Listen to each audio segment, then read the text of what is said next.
Chapter 3 का topic आज हम पढ़ेंगे फ्रिक्शन। मैंने आप लोगों को कुछ लिंक्स भेजे थे, कुछ लेक्चर्स मैंने कहा था आप सुनिएगा, तो आज का लेक्चर समझ में आएगा। सुने थे किसी ने? या अल्लाह, वेरी गुड।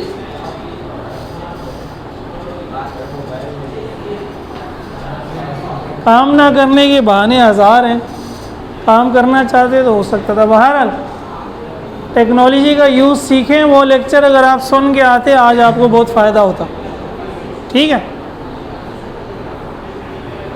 फ्रिक्शन क्या है इसको समझते हैं? ये वही स्मार्ट बॉय जिसको लेक्चर सुनने का तो टाइम नहीं मिला, लेकिन फुटबॉल खेलने का टाइम मिल गया। फुटबॉल खेलने का टाइम, फुटबॉल को किक मारी ज़मीन पे, ज़मीन के साथ चलते चलते फुटबॉल थोड़ी दूर क्या होता है, जाके रुक जाता है। सारी उम्र तो हरकत नहीं करता ना, रुकता है ना जाके। या बॉल आपने वैसे ही फेंक दी ज़मीन पे, तो ये क्यों रुकी? हालांकि आपने तो किक मार के इसको उस पर फोर्स लगा दी थी। ये ज़मीन है, ज़मीन के साथ ये बॉल क्या होती है, रगड़ खाती है। और रगड़ को इंग्लिश में हम क्या कहते हैं? फ्रिक्शन। तो फ्रिक्शन की वजह से बॉडी की मोशन क्या होती है, स्लो हो जाती है, आखिरकार बॉडी रुक जाती है। हम कहते हैं फ्रिक्शन मोशन को अपोज करती है। बॉडी जा रही है राइट पे, फ्रिक्शन की डायरेक्शन है लेफ्ट पे। चैप्टर 3 में हमने एक न्यूमेरिकल भी किया था। तो फ्रिक्शन इसमें एक्सेलरेशन प्रोड्यूस करेगी अपोजिट डायरेक्शन में, डीसेलरेशन होगा। क्या होगा? नेगेटिव एक्सेलरेशन होगा। इसलिए बॉडी की स्पीड क्या होगी, स्लो होगी, बॉडी रुक जाएगी। फोर्स राइट पे लगी है जब भी बॉडी इधर जा रही है, फ्रिक्शन लेफ्ट पे। जब हमने किक मार दी, अब आपकी तो फोर्स खत्म हो गई। अब बॉडी पे कौन सी फोर्स लग रही है? फ्रिक्शन। और जिस डायरेक्शन में फ्रिक्शन उसी डायरेक्शन में एक्सेलरेशन। तो वो एक्सेलरेशन क्या है? अप्लाइड फोर्स के अपोजिट है। इसी को हम क्या कहते थे? डीसेलरेशन। बहरहाल मोशन अपोजिट डायरेक्शन में लग रही है इसकी, फ्रिक्शन अपोजिट डायरेक्शन में लग रही है। बॉडी की मोशन को क्या कर रही है? वो अपोज कर रही है। यही फ्रिक्शन है। Friction is a force which resist or oppose the motion of one body over another. एक बॉडी को जब आप दूसरी बॉडी पे मूव कराते हैं तो एक फोर्स ऑटोमेटिकली आ जाती है उन दोनों के कांटेक्ट की वजह से। उस फोर्स को क्या कहते हैं? फ्रिक्शन। कांटेक्ट फोर्स है, ये भी पढ़ाया था ना, कांटेक्ट फोर्स और नॉन कांटेक्ट फोर्स का फ़र्क। एक बॉडी जब दूसरी बॉडी के ऊपर है तब उस पर फ्रिक्शन लगेगी, वरना तो फ्रिक्शन। तो ये कांटेक्ट फोर्स है, ये लिखा हुआ भी है, सही मैंने लिखा हुआ, it is a contact force.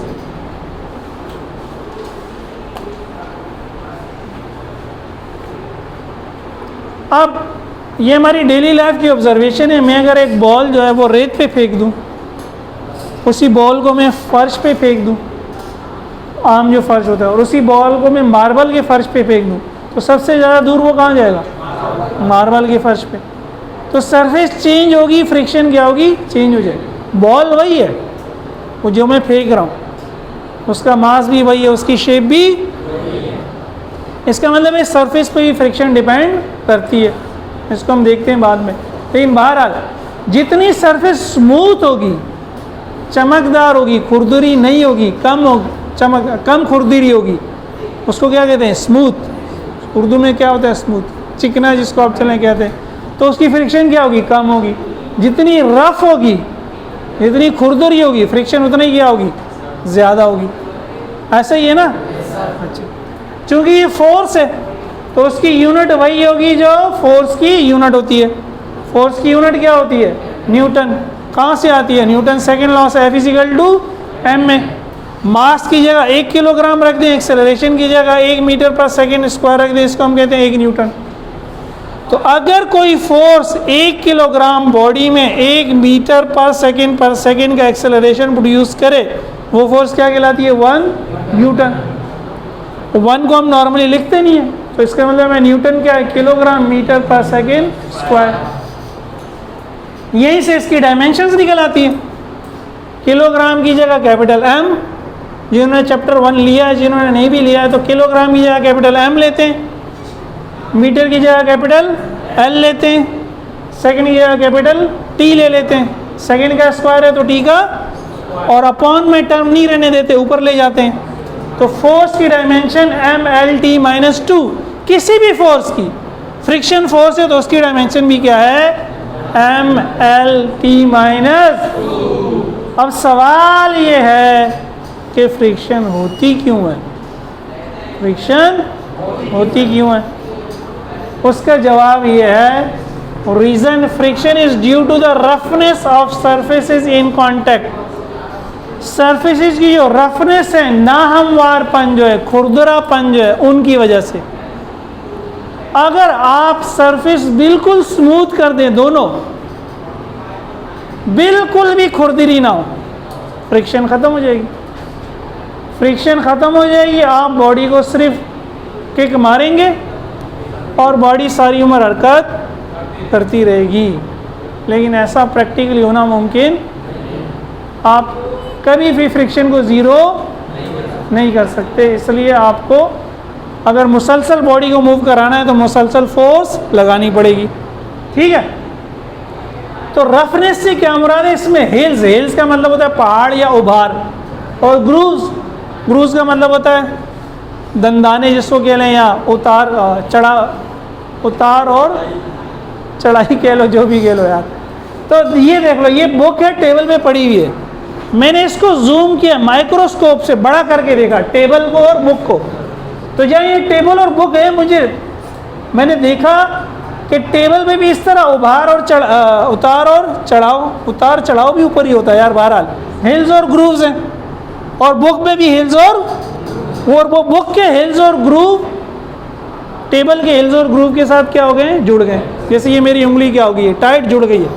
तो अब जब मैं इस पर फोर्स लगाता हूँ तो ये क्या करता है, ये इसको रोकता है।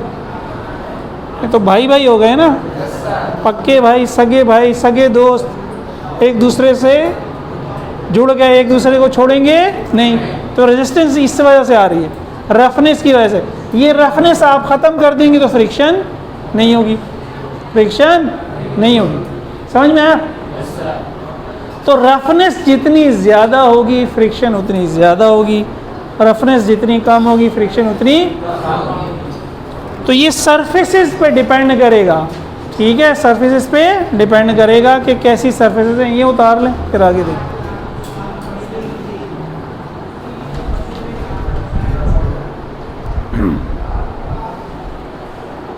फ्रिक्शन को कहते हैं कि ये सेल्फ एडजस्टिंग फोर्स है।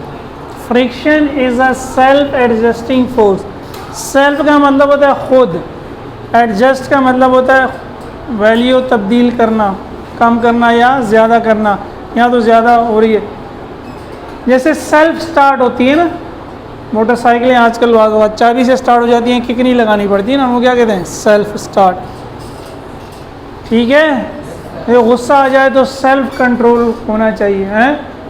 ऐसा नहीं कि सामने वाले का बेड़ा कर गया, दीवार से टकरे मार के अपना ही बेड़ा और गुस्से में फैसला नहीं करना चाहिए, और किसी पे बहुत प्यार आ रहा हो तो वादा नहीं करना चाहिए। दोनों में नुकसान होता है, दोनों में। वो प्यार में भी आप बड़े बड़े दावे कर लेते हैं, फिर वो पूरे नहीं होते, सारी उम्र के झगड़े होते हैं और गुस्से में जो फैसला होता है वो भी फिर ज़्यादातर गलत ही होता है। तो इन दोनों हालतों के अलावा सोच समझ के फैसला करना चाहिए, ठीक है ना। अब एक बॉक्स है, भारी बॉक्स है, ज़मीन पे पड़ा हुआ है, उसको मूव करना है एक जगह से दूसरी जगह। स्मार्ट बॉय ने कहा मैं मूव करूँगा, लेक्चर नहीं सुन रहा, मैं बॉक्स मूव करूँगा। वो तो हिल ही नहीं रहा। अरे भाई उसकी फोर्स कहाँ जा रही है, वो तो फोर्स लगा रहा है, उसकी फोर्स को फ्रिक्शन क्या कर रहा है, अपोज कर रहा है। तो फ्रिक्शन अप्लाइड फोर्स के या मोशन के अपोजिट है। इसने स्टार्ट किया 1 न्यूटन से, फर्ज करें स्मार्ट है ना, हरकत नहीं की, इसने बढ़ा दी 2 न्यूटन कर दी, बढ़ा दी 3 न्यूटन। स्मार्टी क्या कर रहा है, अपनी फोर्स बढ़ा रहा है। अरे भाई 50 न्यूटन हो गया, ये मूव ही नहीं कर रहा। तो कब ये बताया था ना, इसलिए मैंने कहा था लेक्चर सुन के आना। एक फोर्स लग रही है राइट पे 10 न्यूटन, दूसरी फोर्स लग रही है लेफ्ट पे 10 न्यूटन, दोनों की वैल्यू क्या बराबर है, तो बॉडी क्या करेगी, ना राइट पे जाएगी ना, ये कैंसिल हो रही है, 10 माइनस 10 माइनस हो रहा है 0, बैलेंस हो रही है फोर्स। जब फोर्स अनबैलेंस होगी, कोई एक फोर्स बढ़ जाएगी, तब बॉडी क्या करेगी, मूव करेगी। इसलिए यार मेरा तो बेड़ा गर्क हो गया भाई, मैं तो गया। दूसरा आया पहलवान, उसने आते ही 51 न्यूटन की फोर्स लगाई, बॉडी ने मूव करना शुरू कर दिया। फिर ये इसने अफसोस कर यार थोड़ी सी जोर, मैं भी और जोर लगा देता। खैर, तो 51 न्यूटन पे बॉडी मूव करने लग गया। क्यों?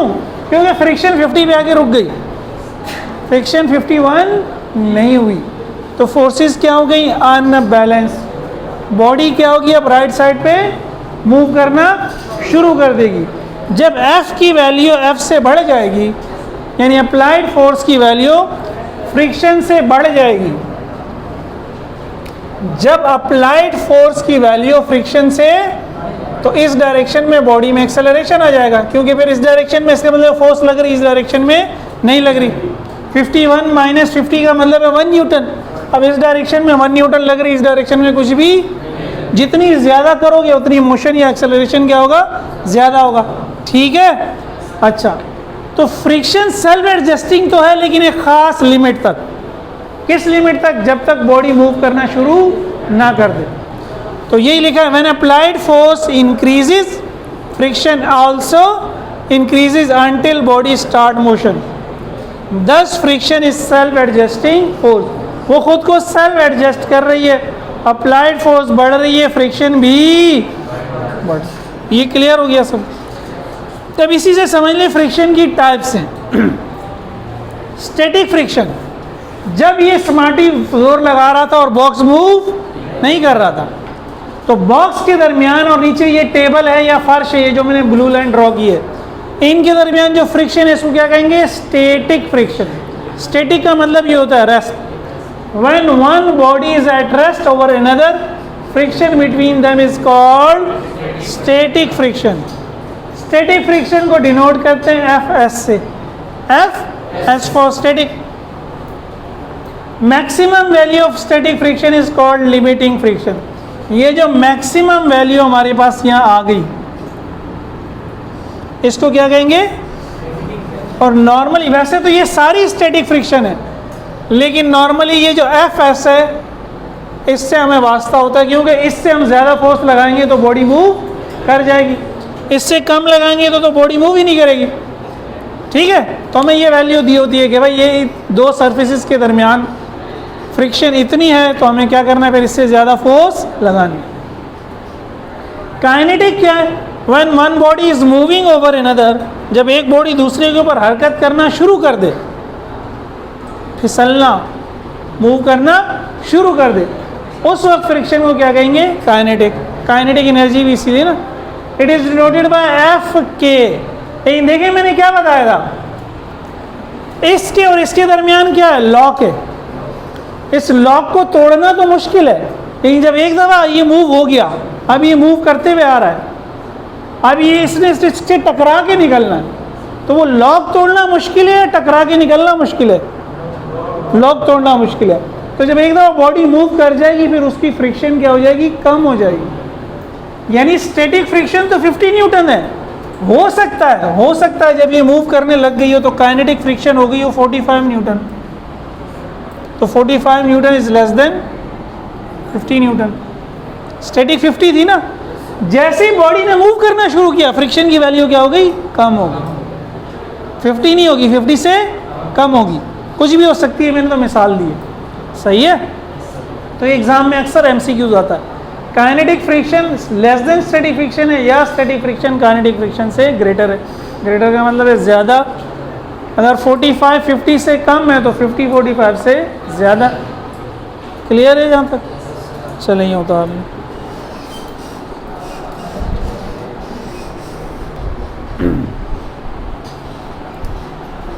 Types of friction, static friction और काइनेटिक फ्रिक्शन हमने देख लिया।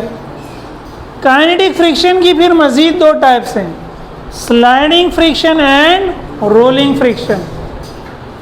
When one body slides over another, friction between them is called, वही स्मार्टी, हाँ स्लाइड। आप तो माशाल्लाह क्या है मेल है, कहीं शादी में जाना है, वो भी फ़र्ज़ करें लाहौर जाना है, तो ख़वातीन नॉर्मली क्या करती हैं फिर? मेकअप, कपड़े, आजकल तो मर्द भी करते हैं नहीं। अब संदूक भर दिया पूरा 100 kg संदूक का वज़न है, और उसको खींचना फिर क्या हुआ? मुश्किल होगा, ठीक है। लेकिन स्मार्टी अगर वायर की स्मार्टी है, वो कहेगा लाओ यार, संदूक को उल्टेगा, नीचे पहिए लगा देगा, नीचे क्या करेगा? पहिए लगा देगा। अब उसी संदूक को खींचना क्या हो गया? आसान हो गया। पहियों ने क्या कर दी? फ्रिक्शन कम कर दी। पहिए को कहते, पहिया जब घूम रहा होता है उसको हम कहते हैं वो रोल कर रहा है। तो when one body rolls over another, friction between them is called rolling friction. तो स्लाइडिंग फ्रिक्शन को हम रोलिंग फ्रिक्शन में कन्वर्ट कर देते हैं, फिर हमें फोर्स क्या करनी पड़ती है? कम लगानी पड़ती है। अब सोचे ना, गाड़ियाँ इस तरह होती, हमारी बसें सारी इस तरह होती, नीचे पहिए ना होते, फिर क्या होता? फिर एक तो आपको मज़ा भी बहुत आ रहा होता और यहाँ से गाड़ी का किराया 10 की जगह हो सकता है 1000 रुपये होता, उसका पेट्रोल इतना, फोर्स इतनी ज़्यादा लगानी पड़ती उसको, इसीलिए तो पहिए लगाएं, उसको स्लाइड ना करना पड़े, क्या करना पड़े? रोल करना पड़े। तो रोलिंग क्या करती है? फ्रिक्शन को कम कर देती है। Sliding friction is greater than rolling friction. उल्टा क्या होगा? Rolling friction is less than sliding friction. Clear हो गया सबको? अच्छा, एक आखिरी चीज़ है कोफिशिएंट ऑफ फ्रिक्शन। देखिए फ़र्ज़ करें ये एक लकड़ी का तख्ता है बड़ा सा, जिस तरह ये हमारा डेस्क है ना, ये मैंने लिया हुआ एक 2-3 मीटर का लकड़ी का तख्ता है, इसके ऊपर मैंने एक मार्बल का पीस रख दिया, सुन लो भाई, और एक मैंने ब्लॉक रख दिया, और एक मैंने प्लास्टिक की रखी हुई कोई चीज़ रख दी। मास सबका सेम है, मार्बल है, मार्बल संगमरमर जिसको हम कहते हैं,